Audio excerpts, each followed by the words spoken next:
What's going on, everybody? My name is Jordan Brooks with BTO Investments and Consulting. Corner Island with BTO Investment Consultant. Jerry Harrington, BTO Investments and Consulting. And my name is Nahu Dmitri with BlackMetalFinance. Man, what a time to be in the markets, man. Today was a crazy day. Let me go ahead and share my screen real quick just to let the viewers see what I'm talking about. So here we go. Yeah, this is a bit different from Microsoft Teams, huh? Can you see my screen, Nahu? Yeah. You can see Trader View and everything? Yep. Oh, okay, cool. This is my first time doing this, y'all, so bear with me. Yeah, no problem. All right, so let's go to the SPY, man. So as you see, today, the SPY was down about what, 1.67%? That is, when's the last time? Do you remember the last time we had this big of a drop in the market, Nahu? We had one, I believe, in May of this year, late May, early June, before we saw. Basically, what you're seeing is it continues to touch the 50-day moving average. Today, what it did, and to recap real quick, even though it says it closed at 1.67%, it probably hit around like 2.5% on an intraday low. I think it touched 432. Now, the issue right now is, again, so it dipped below the 50-day moving average, which is something we haven't seen again since May. Now trending along the 100 moving day average, and there's still some space to drop below. If you see that, the blue line right there, that's the 200-day moving average, which is around 410. So, we saw some of the market trying to climb back up the last hour and a half today, but again, it failed to reclaim the 50, and so now we're just probably going to be trading sideways and see, where the market takes us the rest of the week. September's again are typically pretty bloody. Yeah, exactly. And that's something that new beginners should take note of. September is a bloody month for investing, but obviously that's a great opportunity. When you hear it's a bloody month, what does that mean? Stocks are going to be cheaper. So if stocks are cheaper, that gives you the opportunity to, start a new position, add to your positions, or, kind of figure out, all right, where do I want to get in? Is the market going to continue to drop? Do I think it's going to drop further? But obviously that'll go into, your research and, the current economic condition that's going on in the industries that you plan on investing into. But pretty much just taking you into my mind a little bit, when I see days like this, what is that noise? What is that? Alarm? Sorry, that was my phone, y'all. It was letting me know that we had a Zoom going on. Okay, cool. Man. Appreciate it, Apple. But yeah, so pretty much, when I see days like this, man, I just smile, because I remember in the past when I first started investing, I would panic like crazy. I'd be so quick to want to sell my positions and figure out, since the market's doing bad now, I shouldn't be in it. But as you continue to invest and learn the cycles of the market, given that, September is the worst month for stocks, that allows you to not be as panicky, scared, and continue to buy more shares during these times. For example, I usually like to relate stocks to life, because it's like whenever you're going through tough times, you don't want to invest in yourself during those times. You always want to take the easy way out. If you get uncomfortable, you tend to want to get back into that comfortable feeling. And when you look at the market today, that's kind of how it is. It's causing very fear and uncertainty and doubt. FUD. That's a term that you may hear a lot as you get more familiar with investing.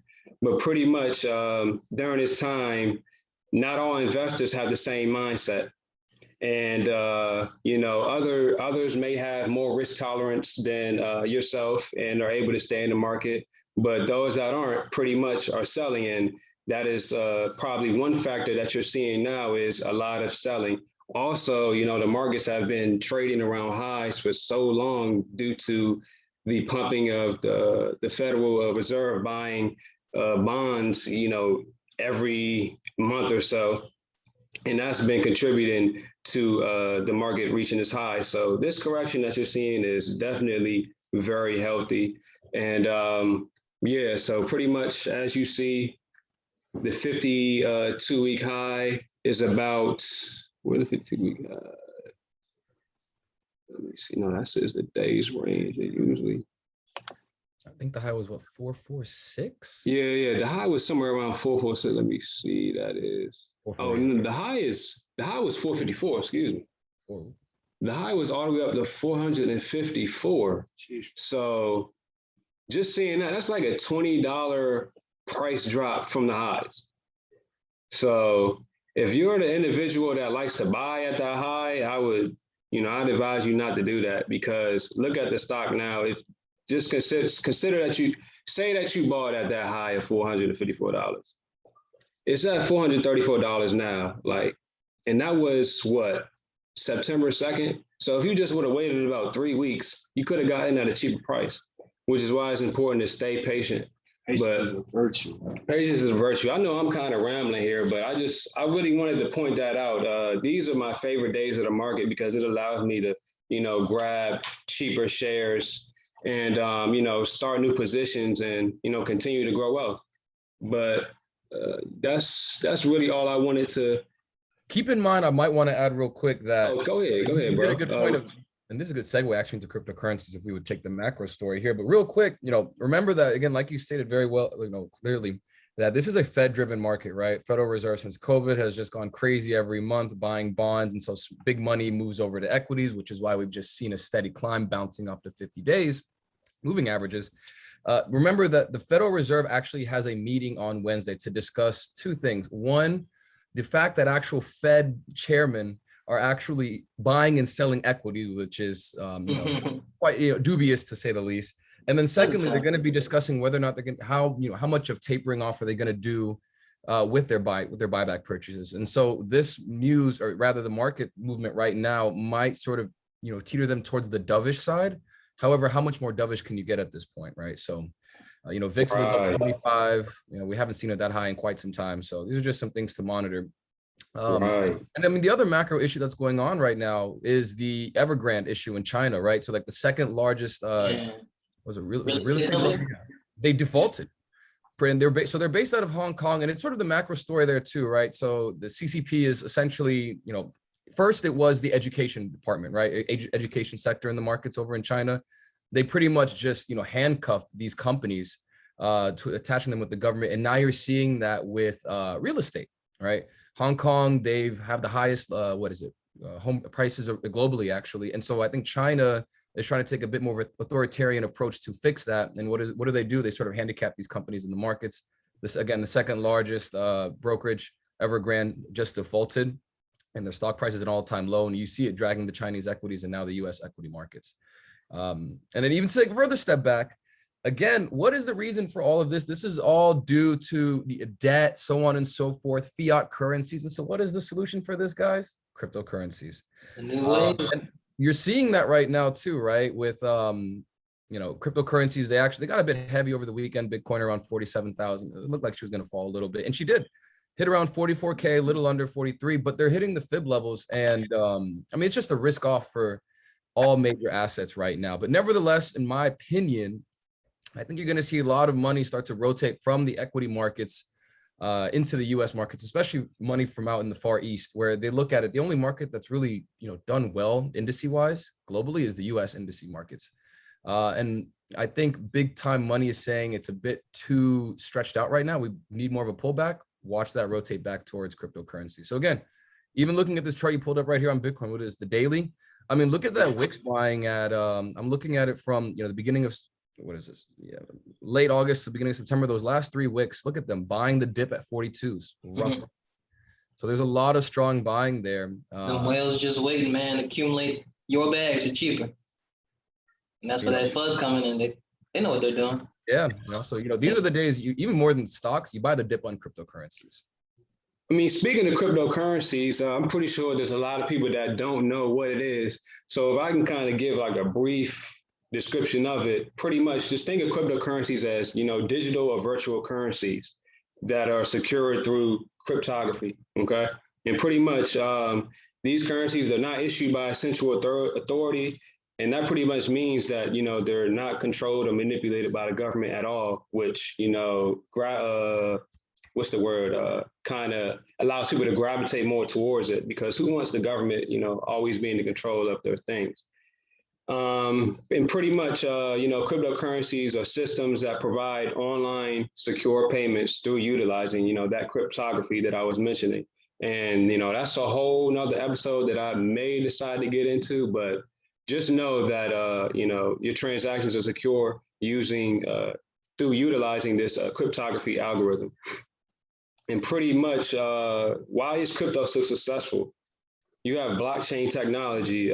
Would you like to kind of go on the blockchain a little bit, bro? I would say blockchain, one of the best aspects of it is its transparency aspect, that people like that they can tell where money is going. For example, if the school system was to get on the blockchain, you would see where all the funds are being allocated, knowing that the money is being used properly and not being mismanaged for, like, let's just say, you know how people like to line their own pockets, politicians especially.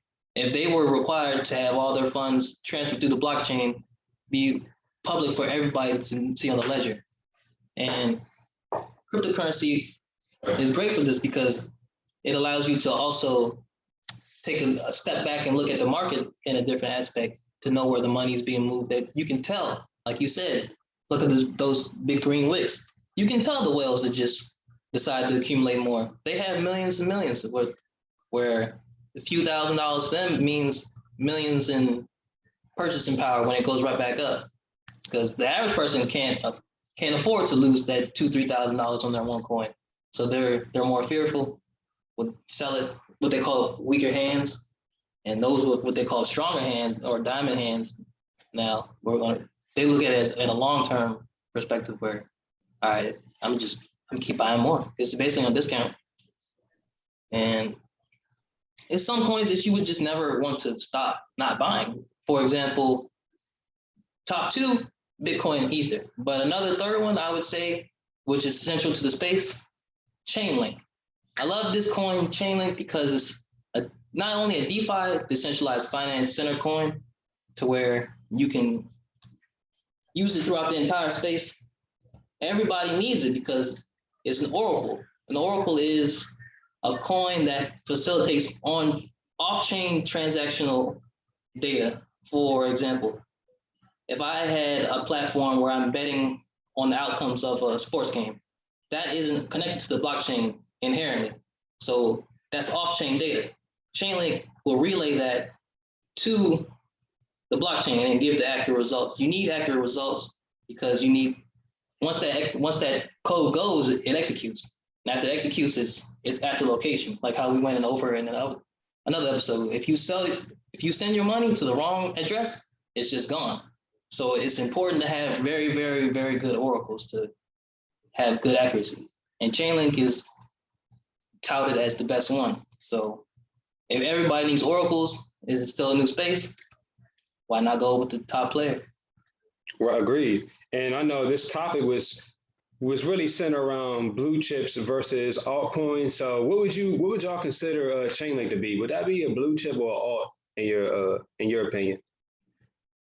I would say Chainlink is a blue chip because, well, technically all coins are alts besides Bitcoin, but when we go into large market caps and we see like the top 100, that's where I consider the best coins. Not every top 100 coin, because they can always fluctuate and move, but there are some coins that never leave the top 50, so to say, like right. Chainlink, Aave, Uniswap, Curve Finance, Balancer. A lot of these coins have very, very good use cases, and they all bring their own little niche to the market to where they derive that value from. Like Aave. Aave is a lending platform where you can deposit your money, earn a yield on that. Pretty good yield too, about 5% plus. When it first came out, they were offering much higher yields for not as long of a time, but hey, 500% yield for 4 months, still good for me. Right. And not only was that good, because they introduced, or if it wasn't Aave, this might be Compound. They're kind of like cousins. like a lot of people make up a code and another person just copies the code and puts their own name on it. Mm-hmm. So it was either Aave or Compound, but one of the two made it so that you can now get liquidity pool tokens. You like, if say I put my $1,000 in, I deposit it, I'm earning on that 1,000. Say I put in 1,000 in Bitcoin, they will now give me like a Bitcoin where I can spend that residually, like it's representing the other money. So I can basically use the money twice. One to get the residual 5%, and then I can use it to make another trade, double my money, give them back you have to give them back the correct liquidity pool tokens to reclaim the money that you originally put into that pool. So if you can go about maneuvering that, you can make even more money quicker. Right, you would definitely succeed in the crypto market. What about you, Nahu? What are some of your favorite blue chips and altcoins, and what would you like to add to that? To the newer folks that are just now getting into the crypto space, it's not too late to get into Bitcoin and Ethereum. We could have a whole segment on altcoins, but I really want to emphasize to people, it is still not too late to get Bitcoin or Ethereum. Those are the blue chip names. And I'd even make the argument that a lot of the other cryptocurrencies, though we do tout, oh, it's a decentralized space, that's not necessarily the case. And I think a prime example of that is Chainlink. I am a big, Chainlink guy myself. Sergey, whatever his name is, the CEO and founder of it. I'm a big supporter of him. But you have to look at the ownership, right? And I think they own 70% of all the Chainlink tokens out there. So when it comes to, centralized cryptos, decentralized, just take a look at the tokenomics, and the best website, best resource for any and all people to do that is coinmarketcap.com. Again, coinmarketcap.com. I don't believe it's too late for Ethereum and Bitcoin. Now with Ethereum going from Ethereum 2.0 by transitioning from proof of work, that is, where you do complex computational problems to you solve them and you get Ethereum, you're rewarded with Ethereum. Now they're switching over to staking, where you stake your 32 Ethereum to create a node. The node provides power to the system, and that's how you get rewarded. That's going to be happening right now. We're September 2021. Look for this to happen, in the next year to 18 months. I strongly suggest it is not too late to get into Bitcoin and Ethereum. Bitcoin under 100,000 right now is still cheap. The way that our US fiat currency is going now, being devalued, everything. The devaluation going on right now. I mean, you got to take a look at the market cap as well, right? Again, not Bitcoin, just cryptos. The crypto space as a whole was what, 1 billion market cap in 2011, and now it's pushing around 2 trillion US. My personal belief is that we're going to see the market hit around 6 to 7 trillion before we hit that strong bear cycle, and so that leaves Bitcoin to 3x from here. Same goes for Ethereum. And what are those prices? Roughly 120 for 120,000 per Bitcoin, and then for Ethereum, probably going to be sitting around 12,000. I tell people this. If you don't understand the technology behind it, these numbers sound ridiculous to you, right? In fact, last year, I had been buying Ethereum, but not as much as some of my other buddies who were, telling me, this is happening now. This is what's going on. Ethereum to 20,000. I was like, man, let me know what the dealer is, because you're smoking something. And in fact, he was right. So when it comes to what you want to do in cryptocurrencies in the beginning, I tell this to my group as well. You want to have one full Bitcoin first and foremost, and 32 Ethereum. Now that's a lot of money for people. So, try and work towards those goals, because again, you can stake and earn. You're not even staking, right? Like if you leave your Bitcoin on a platform, I understand if you stake, your Bancor, Aave, it's a bit more complex. So for someone who's just signing up for this stuff, it's not that, digestible. But if you get a Coinbase or a Voyager app, and you purchase Bitcoin on there, you'll get 4% APY, which is much better than anything you'll get in a high savings checking account. Now, those are the absolutely. When it comes to some of the the altcoins that have been rising, the two sectors right now would be DeFi. Quick question. My bad to cut you off. Can you see my screen still? Yeah. Okay. All right. Go ahead. Give me a coin.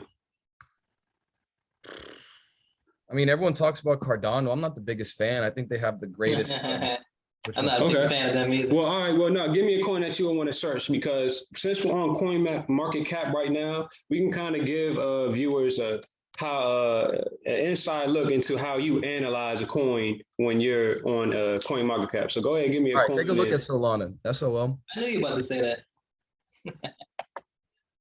The reason why this one was moving is that they touted themselves as an alternative to Ethereum.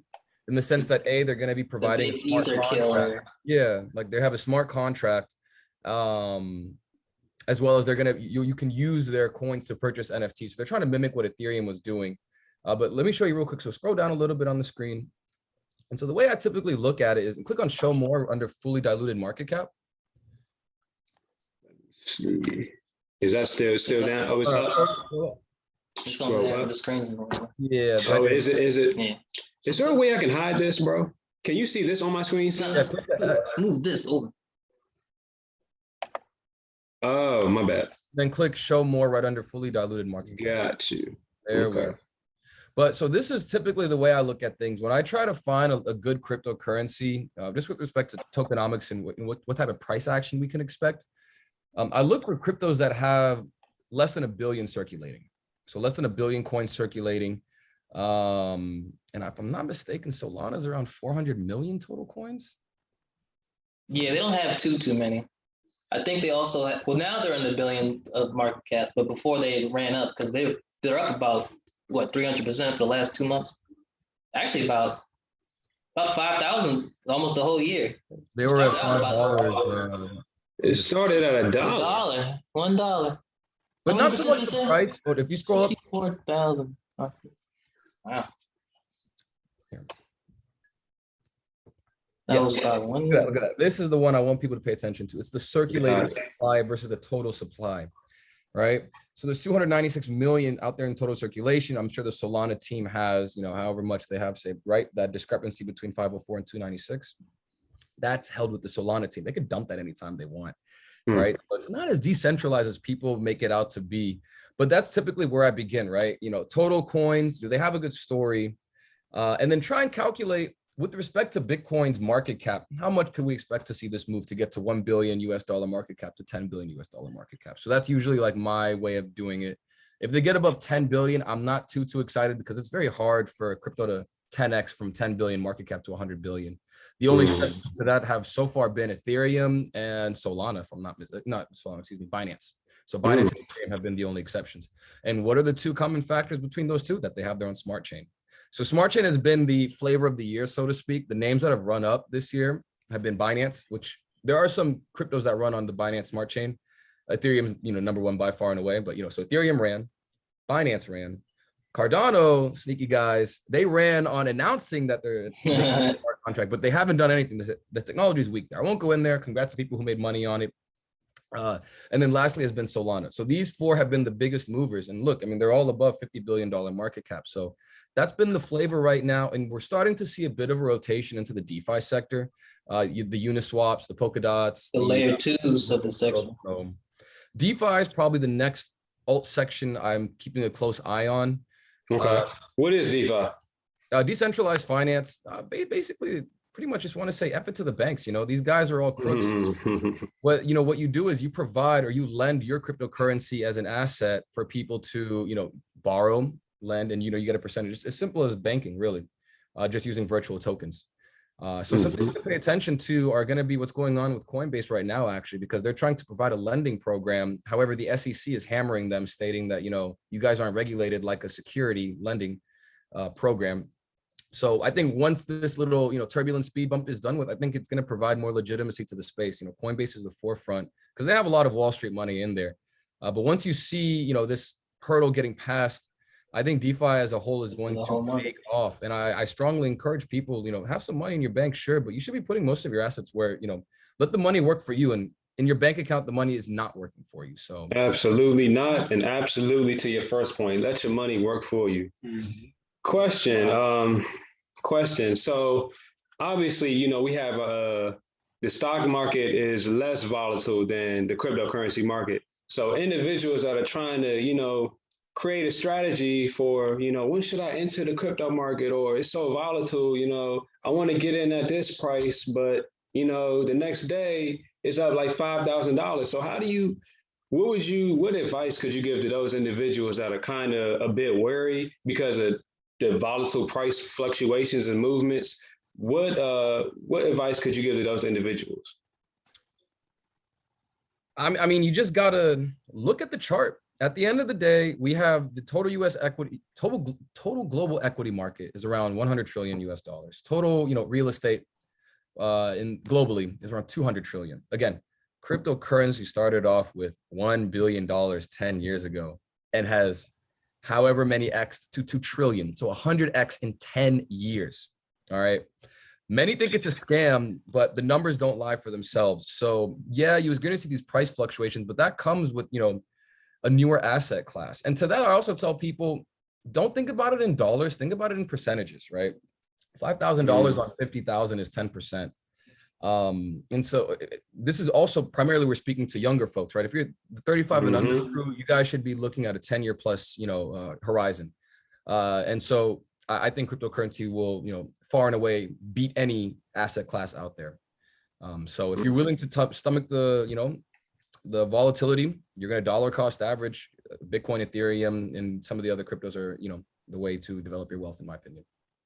Couldn't agree more. What about you, Cornell? I was going to say, to build off of that a little more, you could just take notice of the season, because every market has season or cycle, so to say. But since this is still such a new asset class, it would be good to always take notice of the news and what's happening within the space. Even if you haven't purchased yet, you could just be putting your money into the account in fiat, waiting for a historical dip like September usually is that we mentioned earlier, and then getting in then. But since it's still new and running up, they try to call it a scam every year, but Bitcoin continues to break records and be one of the best assets class of all time. So if you see the train speeding off, you don't jump on it, you're going to miss it. But again, yeah, that's the dollar cost average in. Bitcoin and Ethereum have been the greatest investments in, our history.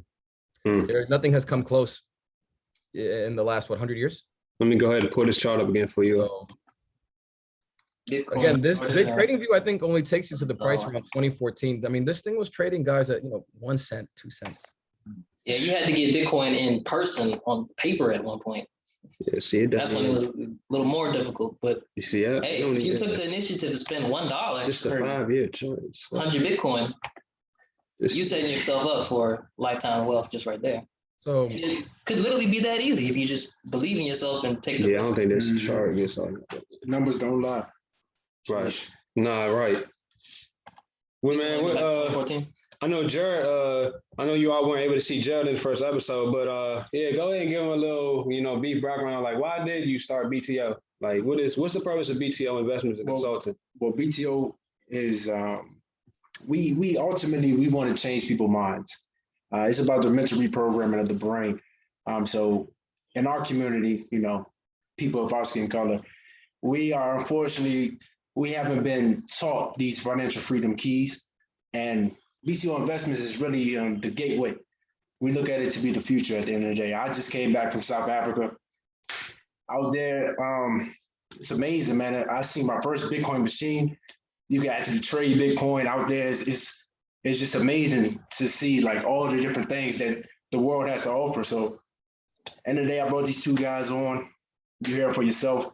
Y'all see me later on different, episodes and topics, but I'm gonna just let them continue to take over.